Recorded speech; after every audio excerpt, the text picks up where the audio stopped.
Patriots, Eric Corcoran here in Greenville, South Carolina. And you know what I love doing? Interviewing patriots, people who love our country, love the Lord, and will take an unapologetic stand for what we believe in. Mark Lynch, I'm so glad we're doing this, brother. Yes, sir. Good to see you. You've been trying to do this for a while, and you've been going all over the state and Yep. running for the United States Senate. But I want to talk first about you, the person, and how we came to meet. Actually, I think is kind of an amazing story. And I actually thought we'd lead off by having you tell the story of how we met. I thought that would be an interesting start. Well, it all started really with the Lord. A church we were a member of for years closed during COVID. Mm-hmm. And a good friend of mine said, "Man, brother, you need to come visit our church. They never closed." I said, "What church is that?" And he said, "That's Burnsview Baptist Church in Greer on Reedville Road, Pastor Tim Huckaby." That's right. So I go, and we're attending that church. We joined about the third week, and then later that summer we had Black Lives Matter and Antifa coming to Greenville. And the week or two before, they were in Atlanta at Stone Mountain. And the leaders of Black Lives Matter there in Atlanta was on the 6 o'clock news that evening on a Sunday. And we saw live footage they recorded earlier that day before on Saturday where they came, and the leaders were telling everybody, "Don't bring your banners anymore, show up with your assault weapons."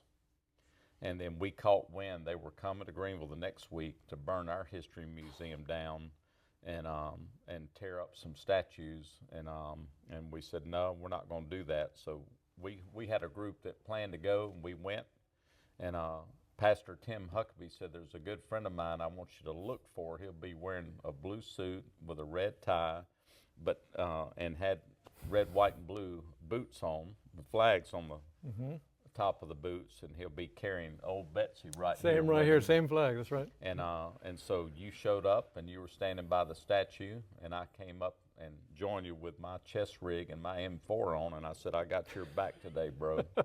And the militia came, and we stopped those idiots, the communist and Islamic crazy leaders under the skies of BLM and Antifa from burning our history museum down.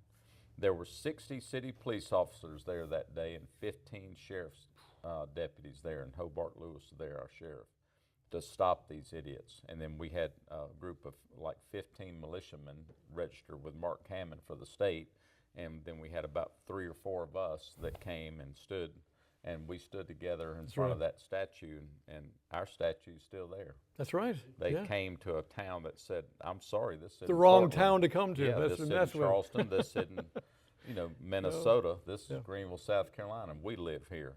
I'll never forget that day. Yeah, that was awesome. So that's how we met, standing together. That was such an encouraging day because for, as many of you know, for months at a time, we were standing in Charleston trying to defend our history. Look, we weren't trying to glorify it, we're trying to learn from it. The good, the bad, and the ugly make us who we are as a country and as a people.